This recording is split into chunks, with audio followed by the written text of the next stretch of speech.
అన్నం పెట్టినానా, ప్రైవేట్కి వెళ్తాను. లేకరా, ప్రశాంతంగా తాగనవ్వు.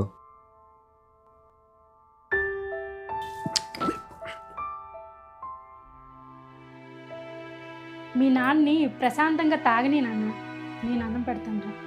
పెడతాను ఉండరా అంటే వింటం లేదు. బాయ్ నాన్న, జాగ్రత్త ట్యూషన్కి వెళ్ళరా. అది వెతుకుతుంటే ఖాళీ బాటిల్ దొరికింది, కొంచెం ఉంది, పడేద్దాం అనుకున్నాను. ఓ, తెల్లారి నుంచి ఈ పని మీదే ఉన్నారా? అది నేను మీకోసం బయటికి వెళ్ళి కష్టపడుతూ ఉంటే మీరు మీకోసం ఇంట్లో ఆనందంగా గడుపుతున్నారు, అది కూడా పిల్లడి ముందు.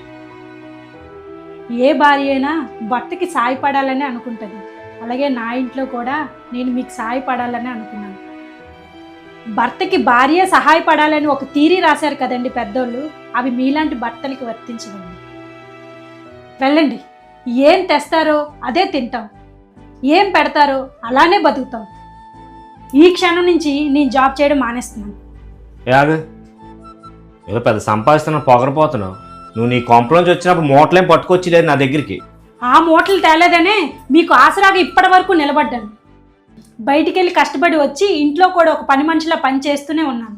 ఇంత కష్టాన్ని కూడా ఇష్టంగా ఎందుకు చేస్తున్నానంటే నా భర్త కోసం, నా పిల్లల కోసం. అది నా ఒక్కరిదానికి ఉంటే సరిపోదు, మీకు కూడా ఉండాలి.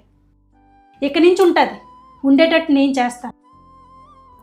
భార్య సహాయం భర్తకి ఆసరా కావాలి కానీ అతనిలో బద్ధకాన్ని పెంచకూడదు.